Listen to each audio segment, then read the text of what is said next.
अस्सलाम वालेकुम नादरीन, आप यूट्यूब चैनल देख रहे हैं। मैं इमरान खान हूँ। सबसे पहले जो इंपॉर्टेंट खबर है वो ये है कि इसराइल ने दोहा के ऊपर अटैक कर दिया। यानी दोहा जो है वो कतर का दारुल हुकूमत है और यहाँ पे आप जानते हैं, सब जो लोग भी ट्रैवल करते हैं दुनिया में, दोहा एक मरकज़ी हैसियत रखता है। यहाँ पे बहुत सारी फ़्लाइट्स जो हैं वो यहाँ से कनेक्शन लेके पूरी दुनिया के अंदर जाती हैं। तो दोहा की बड़ी इंपॉर्टेंस है। तालिबान के जो मुज़ाकरात होते थे, उनके दफातर जो अफ़गान तालिबान के थे वो दोहा में मौजूद थे, जबकि अमेरिकन फ़ौज की जो बेसिस हैं वो भी दोहा में मौजूद है। अमेरिका ने तालिबान से जितने मुज़ाकरात किए वो दोहा में किए। आज से कुछ अर्सा पहले जब अमेरिका ने अटैक किया था ईरान के ऊपर, तो उसके जवाब में ईरान ने कुछ मिसाइल दागे थे जो दोहा पे दागे गए थे और वहाँ अमरीकी बेस के ऊपर दागे गए थे। कुछ ज़राए ये कहते हैं कि ईरान ने पहले से कतर को खबरदार किया था और उन्हें बताया था कि हम ये करेंगे और हमें ये करना पड़ेगा, इसलिए कि यहाँ पे अमेरिका हमारे मुल्क पर अटैक कर रहा है तो हमें वापस अमेरिकन को जवाब देना पड़ेगा। बहरहाल अभी ये एक बहुत बड़ी डेवलपमेंट है कि इसराइल ने दोहा के ऊपर हमला किया। इसराइल का ये दावा है कि उन्होंने जो अटैक किया उसमें उनका टारगेट हमास के लीडर्स थे। दोहा ने इसके ऊपर एक मजम्मती स्टेटमेंट जारी की है और जो कतर की हुकूमत है उनका ये कहना है कि इससे कतरियों की जान खतरे में हो सकती है और शहरियों के लिए ये इंतहाई अफसोसनाक है। उन्होंने इसकी मजम्मत भी की और वो कोई इसके ऊपर मिलिट्री एक्शन ले सकते हैं या नहीं, इसके बारे में अभी तक खामोशी है। मगर अरब ममालिक के अंदर अब ये तशवीश ज़रूर पैदा होगी कि इसराइल ने अब दीगर जो अरब ममालिक हैं, ख़ासतौर पे वो ममालिक जिनकी तेल की वजह से मईशत बड़ी तगड़ी है, या वो ममालिक जो पैसे वाले हैं, जो इवन अमेरिका के अंदर बहुत बड़ी बड़ी इन्वेस्टमेंट करने का इरादा रखते हैं। आपको याद होगा कि डोनाल्ड ट्रंप ने जो पहला अपना एक पूरा दौरा किया था उसमें वो मशरिक़ वुस्ता गए थे, सऊदी अरब, यूएई, कतर, और इन लोगों ने बड़ी बड़ी इन्वेस्टमेंट का वादा किया डोनाल्ड ट्रंप के साथ और वो चीज़ें पाइपलाइन में है। तो डोनाल्ड ट्रंप को भी इसके ऊपर अब जवाब देना पड़ेगा। अब देखना यह है कि अरब ममालिक इसके ऊपर किस किस्म का रिएक्शन देते हैं। बहरहाल जो पहला रिएक्शन आया कतर की जानिब से वो इतना मजबूत रिएक्शन नहीं था। कतर की दोहा की एक बड़ी इंपॉर्टेंस ये है कि इसको एक ऐसा मुकाम समझा जाता है जहाँ पे मुज़ाकरात हो सकते हैं और सारे ग्रुप्स वहाँ पे आके बैठ के बात कर सकते हैं।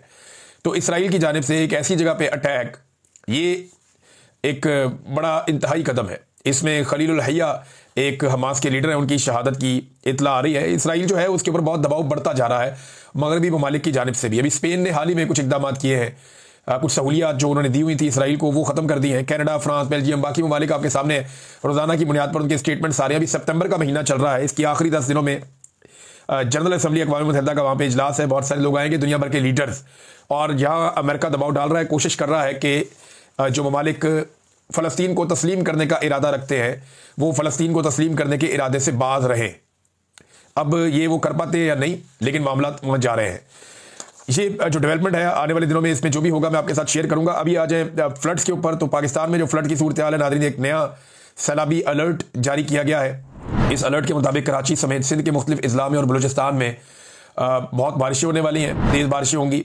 और NDMA के मुताबिक सखर, रोड़ी, लाड़काना, शिकारपुर, घोटकी, कशमोर और जामशुरू, ठट्टा, बदीन, सजावल, थरपारकर, उमरकोट, सांगड़, दादू, जैकबाबाद और बहुत सारे अजला में गरज चमक के साथ बारिशें होंगी। नशेबी इलाके जो है वो डूब जाएंगे, ये तबकों का इजहार किया जा रहा है। और साथ ही साथ बलूचिस्तान के बारे में बताया जा रहा है कि बलूचिस्तान के जो जनूब और मशरकी अजला हैं उनमें अगले 24 घंटों के दौरान बहुत मूसलाधार बारिश मुतवक्को है, जिसकी वजह से लसबेला, हब, खुसदार, अवारान, बारखान, सुई, सिपी, डेरा, बुगटी, नसीराबाद, कोलू, कल्लात, योब, इन इलाकों में बारिशें हो सकती है। कोई सलमान के इलाके में जब बारिशें होती है तो इसका इम्पैक्ट जनूबी पंजाब पे और सिंध में जाता है। इवन ये बहुत लंबा एक सिलसिला है, इसका इम्पैक्ट KP के भी कुछ एरियाज में जाता है। तो अब अगर ये बारिशें इस सैलाब के साथ होती हैं तो हमारे लिए मुश्किल बढ़ जाएगी। लेकिन एक अच्छी खबर यह है कि इंडिया से जो पानी पाकिस्तान में दाखिल हो रहा था उसकी मिकदार में अब कमी आना शुरू हुई है। ऐसा नहीं है कि वो बिल्कुल रुक गया है, इंडिया से दरियाओं में पानी लगातार आ रहा है, लेकिन अभी फ़िलहाल के लिए उसकी रफ्तार में और उसकी जो मिकदार है उसमें कमी होना शुरू हुई है। ये खुशाइन बात है। अगर ये पानी लगातार कम होता है तो पाकिस्तान के दरियाओं पर दबाव कम होगा और जो सैलाबी सूरत हाल है वो फिर नीचे की तरफ जाएगा पानी और बचत के इम्कान ज़्यादा है। जनूबी पंजाब से बड़े खौफनाक मनाजिर नाज़रीन आ रहे हैं। छोटे छोटे बच्चे सैलाब में जाँ बहक हो रहे हैं और मीडिया पाकिस्तान का ये दिखाने को तैयार नहीं है।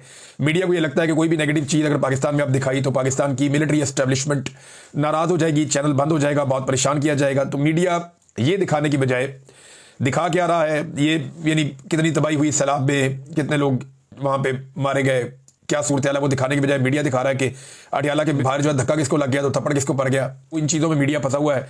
मीडिया अपनी क्रेडिबिलिटी बदकिस्मती से बहुत बुरी तरह तबाह कर चुका है। खानेवाल में भी नाजरीन गंदम तबाह हो गई है। बाकायदा विजुअल्स आए हैं, जो सरकारी गंदम है वो मुख्तलिफ इलाकों में जहाँ जहाँ मौजूद थी, अब जब बंद तोड़े जा रहे हैं तो पानी उन इलाकों में दाखिल हो रहा है तो गंदम डूब रही है, वो तबाह हो रही है। और ये तबाही की कीमत पाकिस्तान को चुकानी पड़ेगी। एक बड़ा बहरान है आटे का और चीनी का, जिसका पाकिस्तानियों को आने वाले वक्त में सामना करना पड़ेगा। अभी हाल ही में माफिया ने 300 अरब की दिहाड़ी लगाई है। इमरान खान साहब ने उसके ऊपर एक स्टेटमेंट भी दिया, ये देखें। उन्होंने कहा पूरी कौम को यह सवाल उठाना चाहिए कि गंदम और चीनी स्कैंडल्स का क्या बना। मोहसिन नकवी और निगरान हुकूमत के दौर में अरबों रुपए का गंदम स्कैंडल आया और मौजूदा फार्म 47 हुकूमत के दौर में चीनी का मेगा स्कैंडल सामने आया, जिनकी वजह से आटा और चीनी अवाम की पहुंच से दूर हो चुके हैं।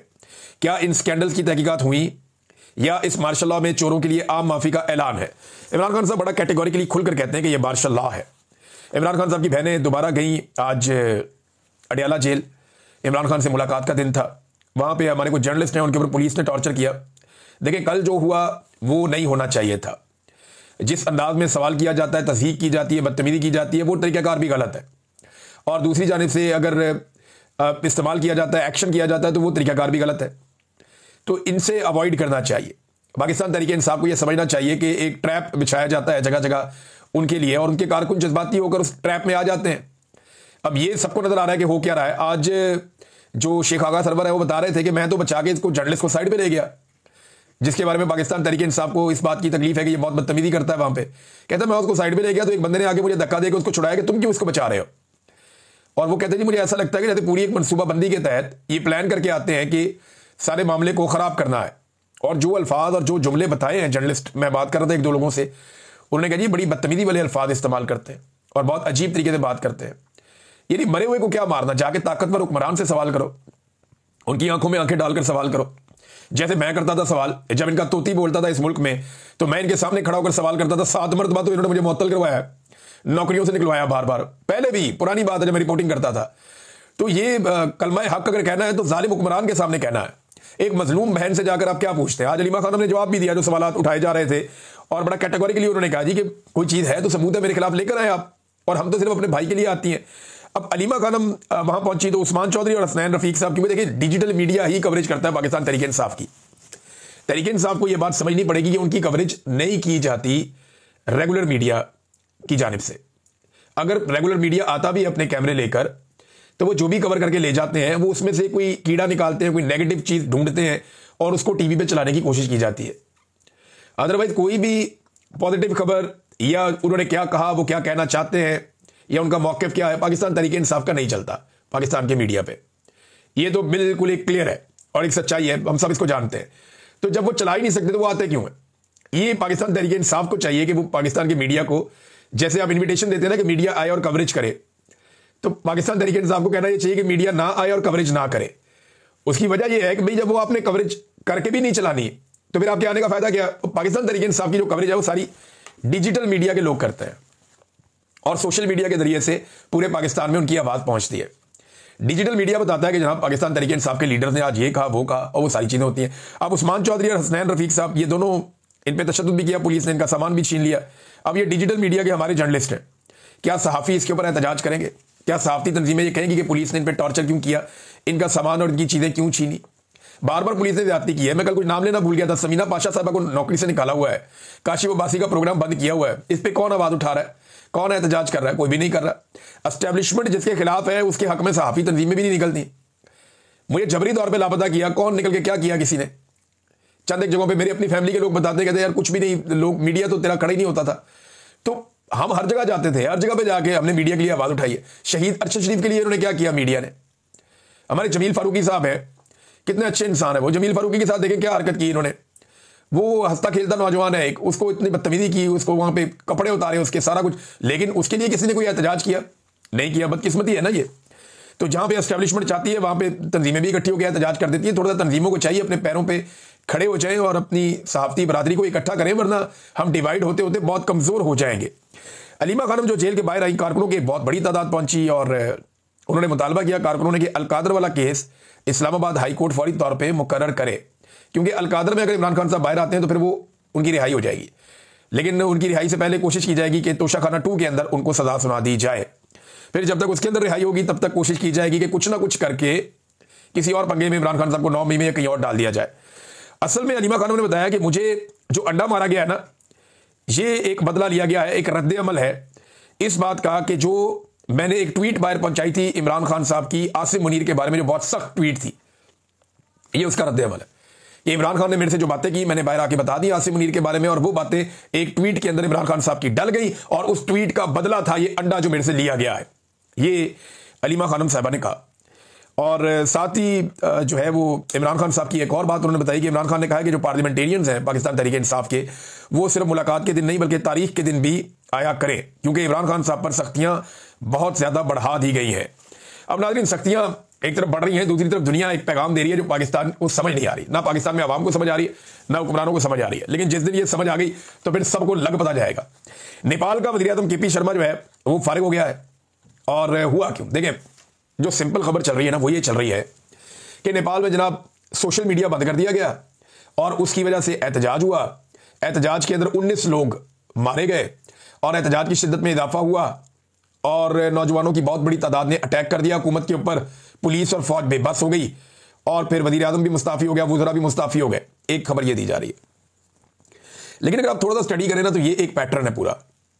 जो नेपाल के अंदर हुआ वो इसलिए नहीं हुआ कि सोशल मीडिया थोड़ी देर के लिए बंद हुआ था, वो इसलिए हुआ कि वहां के हुक्मरानों का जो अय्याशी वाला तर्ज जिंदगी है उसे देख देख कर नौजवान उकता चुके थे। वहां के अवाम गरीब थे, हुक्मरान अमीर थे, बिल्कुल वैसे ही जैसे पाकिस्तान में है। तो लोग बहुत ज्यादा फ्रस्ट्रेशन का शिकार थे कि ये क्या जुल्म हो रहा है। लोग करप्शन के खिलाफ बोलना शुरू हो गए थे सोशल मीडिया पे बहुत ज्यादा, जैसे आजकल पाकिस्तान में बोलते हैं। करप्शन, बेईमानी, फ्रॉड के खिलाफ लोग आवाज उठा रहे थे नेपाल में, और हुकूमत के खिलाफ लोग जगह जगह पे इसके ऊपर प्रोटेस्ट करते थे सोशल मीडिया के जरिए से। तो उन्होंने सोशल मीडिया को बंद कर दिया। उन्हें इसका हाल ये मिला जैसे पाकिस्तान में कर देते हैं कि सोशल मीडिया ही बंद कर दो। सोशल मीडिया बंद किया तो लोग अपनी फ्रस्ट्रेशन निकाल नहीं पा रहे थे, यानी फिर लोग गुस्से में आ जाते हैं ना। जो इतने अरसे का गुस्सा जमा हुआ था वो फिर लोगों का निकला। नौजवान जो थे ये वो नौजवान है जो 15-16 साल की उम्र से लेकर 30 साल की उम्र तक के नौजवान, बहुत बड़ी तादाद में ये लोग निकले, और इन्होंने फिर तख्ता उलट दिया, तख्त उछाल दिया, इन्होंने सब तबाह कर दिया, ताज उछाल दिए, तख्त उठा दिए इन्होंने। और केपी शर्मा जो है ये भी कोई ऐसा आदमी नहीं है कि नया नया आया था, ये भी वहां पे तीसरी मरतबा वज़ीर आज़म है। 2015 से अब तक लगातार ये मुसल्लत है नेपाल में, और इसकी बड़ी ग्रिप थी, बड़ा तगड़ा था, फौज भी कंट्रोल करता था। और फिर जो वज़रा को कुट पड़ी है, वज़ीर आज़म को मुबैना तौर पे मार पड़ी है, लोगों ने वहां पे इनकी तिजोरियां खोल के पैसे हवाओं में लुटा दिए हैं, पार्लियामेंट को आग लगा दी है, वज़रा के घरों को आग लगा दी है कि भाई ये इस तरह के घरों में रहते, इतनी अयाशी। तो जो नेपाल की हुकूमत थी वो जितनी अयाशी वाली जिंदगी बसर कर रही थी, अवाम ने उसके रद्द-ए-अमल के तौर पर सारा तख्ता उल्टा दिया है। अब ये जो है पाकिस्तान में कब होगा ये होगा। इसकी वजह यह है कि पाकिस्तान में अवाम और हुक्मरान के बीच में फासला बहुत बढ़ गया है। अगर अवामी मैंडेट का एहतराम ना किया गया तो अवाम एक दिन रद्द-ए-अमल देगी, और बड़ा सख्त रद्द-ए-अमल देगी। ये दिखाई दे रहा है, अंधे को भी नजर आ रहा है कि पाकिस्तान किस तरफ को जा रहा है। देखिए ना, मौजूदा हुक्मरानों ने मुल्क के साथ किया क्या, ये जरा देखिए आप, कितना कर्जा इन्होंने चढ़ाया 3.5 साल में। ये आसिम मुनीर साहब, शहबाज शरीफ साहब, ये सारे दावे करते हैं, हमें टेलीफोन करके हमें ये बताया जाता है, बार बार लोग कहते हैं, इस बात पे जोर देते हैं, जी इकॉनमी संभल गई, ये हो गया, वो हो गया, मैसेजेस ईमेल्स की जाती हैं, जी आप ये रिपोर्ट पढ़ें, वो रिपोर्ट पढ़ें, सारी रिपोर्टें आपकी पढ़ ली है, ये रिपोर्ट पढ़ें जो मैं आपको सुनाने लगा हूं। और ये सरकारी है, ये इन्होंने इतना खर्चा किया 3.5 साल में। ये जो पूरा एक टोला आकर बैठ गया है, मिलिट्री एस्टेब्लिशमेंट और ये चोरों और डाकुओं का मिलकर जो मुल्क के ऊपर मुसल्लत हो गया आकर। चोर डाकू मैं नहीं कह रहा, ये एस्टेब्लिशमेंट ही कहती थी, और सबूत इन्होंने बाकायदा प्रोवाइड किए हुए हैं जिनका आज तक जवाब नहीं दिया जा सका। तो मौजूदा हुक्मरानों ने मुल्क पर कितना कर्जा चढ़ाया था ये देखें आप। गुज़िश्ता 75 सालों में, जब पाकिस्तान बना, पाकिस्तान बनने से लेकर 2022 तक, इमरान खान साहब के दौर तक 75 सालों में पाकिस्तान पे जो टोटल कर्जा था वो 43,704 अरब था। 43,000 का कर्जा था जब से पाकिस्तान बना तब से अब तक। और गुज़िश्ता 3.5 सालों में जो इन्होंने कर्जा लिया है वो अब पहुंच गया लगभग 78,000 अरब तक, यानी 43,000 से उठाकर 78,000 तक, लगभग जितना कर्जा पाकिस्तान बनने से लेकर 75 सालों में लिया पाकिस्तान ने। और उन 75 सालों में डेवलपमेंट्स आप देख लें, मंगला, तरबेला, मोटरवेज, बेशुमार मोटरवेज तो मुराद सईद बनाकर गया, सबसे लंबे लंबे प्रोजेक्ट है। परवेज मुशर्रफ का पूरा दौर, बहुत सारे बिजली बनाने के कारखाने, एयरपोर्ट्स, ट्रेनें, बेशुमार चीजें पाकिस्तान ने बनाई पाकिस्तान बनने से लेकर 2022 तक। 2022 से लेकर अब तक पाकिस्तान में कोई मनसूबा बना नहीं बना। 2022 से लेकर अब तक पाकिस्तान में कोई डैम बना नहीं बना। 2022 से लेकर अब तक पाकिस्तान में कोई बहुत बड़ा कोई प्रोजेक्ट आया नहीं आया। 2022 से लेकर अब तक पाकिस्तान में कोई एक ऐसा नया बड़ा मनसूबा आया हो जिसको हम कह सकेंगे ये दुनिया के सामने हमने रखना है, तो नहीं हुआ। तो जिस दौर में बहुत काम हुआ उस दौर का सारा कर्जा 43,000 अरब, और जिस 3.5 साल में कुछ नहीं हुआ उसका कर्जा 34,000 अरब। अंदाजा करें आप, इन्होंने कैसा चूना लगाया पाकिस्तान को कि जितना पैसा पाकिस्तान बनने से लेकर 75 सालों में हमने लिया उतना पैसा इन्होंने 3.5 साल में ले लिया। और पिछली सारी तरक्की और प्रोजेक्ट आपके सामने, और उन्होंने उन 3.5 सालों में कख नहीं किया। ये पैसा गया कहां, इनसे सवाल पूछेंगे, इनका गिरबान पकड़ेंगे पाकिस्तानी, इनको जवाब देना पड़ेगा। जैसे आज नेपाली फंस गए, जैसे कल बांग्लादेशी फंस गए थे, जैसे अफगानिस्तान के हुक्मरान जुतियां छोड़ के भागे थे, जिस तरीके से श्रीलंका में वहां की एक रवायती सियासी खानदान और जमातों को लोगों ने पैरों तले रोन दिया था, इन्हें भी जवाब देना पड़ेगा। ये सिर्फ जो आखिरी महीना है ना, इसके अंदर इन्होंने 1843 अरब का कर्जा लिया। मुझे बताएं क्या किया इन्होंने? सिर्फ एक जापान का दौरा हो गया, एक का चाइना का दौरा हो गया, एक इधर चला गया, एक उधर चला गया। इनको सैर सपाटे के अलावा काम ही कोई नहीं। आर्मी चीफ को भी इसी काम पे लगा दिया इन्होंने। और अब ये सारा कुछ करने के बाद अमेरिका के साथ इन्होंने एक जो रेयर अर्थ मिनरल्स हैं उसका एक मुआहदा कर लिया, और मुआहदा किया किसके जरिए? NLC के जरिए। भी फौज का एक इदारा है। अब ये बड़ी खुशियां मनाएंगे, सोना, तांबा, जखायर, रेयर अर्थ मिनरल्स, ये सारे अब हम अमेरिका को देंगे। हमने उनके साथ मुआहदा कर लिया, बहुत खुश हैं सारे कि जनाब कम से कम अमेरिका हमारा माई बाप तो बन गया ना। अब पता नहीं कैसे मुआहदा किया, उसकी तफसीलात क्या है वो अभी तक हमारे सामने नहीं आई, जब आएंगी तो आपके सामने रखेंगे। लेकिन ये चीजें लगता है चाइना को पसंद नहीं आ रही। चाइना की जानिब से कभी इस तरह के सवाल किए नहीं गए, लेकिन अब चीन के एक सहाफी ने शहबाज शरीफ के साथ खड़े होकर एहसन इकबाल की मौजूदगी में उनसे पूछा कि जनाब पैसा आपको दिया हुआ है, पैसा वहां पर मौजूद है, ये पैसा गया किधर? आपने काम क्यों नहीं किया? प्रोजेक्ट पे आपने कुछ भी नहीं किया शहबाज शरीफ साहब। तो शहबाज शरीफ साहब ने एहसन इकबाल साहब की तरफ देखना शुरू कर दिया। उन्होंने कहा जी बिल्कुल पैसा है वहां पे, और वो खाते डाल दिया पिछली हुकूमत के। तो उसने बताया कि 3 साल पहले कि पैसा 3 साल से पड़ा है, और एहसन इकबाल साहब वहीं थे। यानी ये 3 साल पहले किसकी हुकूमत थी? आज इनको आए हुए लगभग 3.5 साल हो गए हैं, या इससे भी ज्यादा हो गया। तो इनके आने के बाद चीन ने जो पैसा दिया, वो पैसा इन्होंने अल्ले तल्लों में उड़ा दिया, क्योंकि पाकिस्तान की इकॉनमी तो हो गई है तबाह, आम आदमी का हो गया बेड़ा गर्क। अब ये मुल्क को सिर्फ चलाते हैं कर्जों से। ये कर्जा लेते हैं ना जिस प्रोजेक्ट के लिए, वो प्रोजेक्ट करते ही नहीं है। शहबाज शरीफ साहब का वहां मुंह उतर गया, और चाइना कभी इस तरह की बात करता नहीं था। शहबाज शरीफ साहब ने वहां पे माफी मांगी उनसे, जो साहब ने ये सवाल किया था। शहबाज शरीफ साहब ने कहा जी आप हमें माफ कर दें, हम ये जरूर करेंगे। तो माफिया मांगता फिरता आपका वजीर आजम सिर्फ इसलिए कि वो नाकाम हो गया, सिर्फ इसलिए कि पाकिस्तान में वो कोई प्रोजेक्ट नहीं कर पाएगा। ये मुल्क कर्जे ले लेके वो चला रहा है, और सिर्फ एक जिद है मिलिट्री एस्टेब्लिशमेंट की, हमने बैठे रहना है। मुल्क की मईशत में कख नहीं बचा, कोई बंदा यहां पैसा लगाने को तैयार नहीं है। आज चाइनीज भी सवाल उठा रहे हैं, उसकी वजह 2 है। नंबर 1, वो ये देख रहे हैं कि जो पैसा जिस काम के लिए लेते हैं उस काम पे खर्च करने की बजाय ये उड़ा देते हैं पैसा, इनसे मुल्क नहीं चल रहा। दूसरा, वो इसलिए सवाल कर रहे हैं कि वो कह रहे हैं कि जनाब लाइयां किथे थे, निभाइयां किथे? ये पैसे तुम हमसे ले रहे हो, मुआहदे तुम अमेरिका के साथ कर रहे हो, पैसा हमसे लेते हो, अपने कीमती मिनरल्स तुम बेचते हो अमेरिका को। तो ये चीन को दुखेगा तो सही, उसने पाकिस्तान पे इन्वेस्टमेंट की है, तो सवालात तो अब चीन की जानिब से होंगे। नाज़रीन, फ्लड्स में जो नुकसान हुआ है, किसान बोर्ड के मुताबिक 13 लाख एकड़ फसलों पर 500 अरब रुपए का नुकसान किसानों का हुआ है। अब इस वक्त जो नई इतला आ रही है वो 18 लाख एकड़ तक नुकसान पहुंच गया, और मजीद फसलें पानी के नीचे जा रही हैं। अब अगर ये नुकसान मजीद बढ़ता है तो जानवरों का नुकसान अलग है, मशीनों का अलग है, तो ये तो किसान की रीढ़ की हड्डी इन्होंने तोड़ के रख दी है। और कई लोगों ने अपने इलाके और अपनी